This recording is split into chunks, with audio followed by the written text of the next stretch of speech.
Right, so are you ready to get off the roller coaster of feast or famine where you're trying to find new clients and then you're servicing clients and then you're finding clients and then you're serving clients and it keeps getting really stressful. It's not very consistent. You're juggling your projects. You're always in one mode or the other mode instead of kind of being in both all of the time.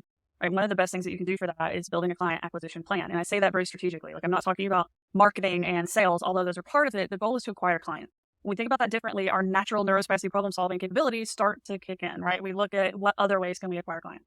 If we're not able to do social media on a regular basis, cool, don't do social media on a regular basis. There are other ways other than social media to attract clients. There's partnerships and all kinds of stuff that you can look into. And one of the biggest things that you're going to have to be able to do is get outside of your comfort zone. And you cannot get outside your comfort zone doing these marketing and sales tactics that are a little different if you're not taking care of yourself.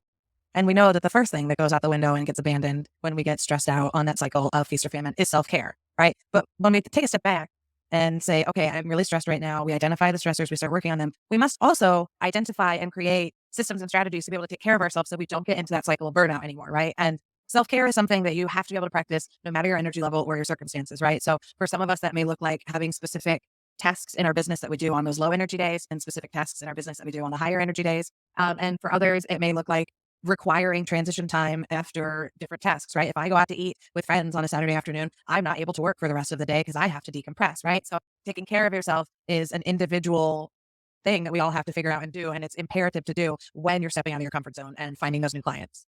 Yeah. I mean, it can be something as simple as like, I struggle more with going live.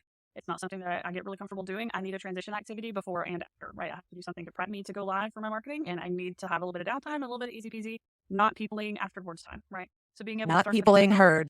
yeah, being able to do that self-care and recognize these things as you're working on acquiring new clients is so, so, so important. And these are just two pieces of the entire sustainable scalability system that we teach. And we're going to be walking you through these two, plus all of the other pillars in our sustainable scalability system so that you can finally raise your revenue and attract your dream clients and do it all without burnout, stress, and overwhelm. So head to the link to grab your spot. See you there.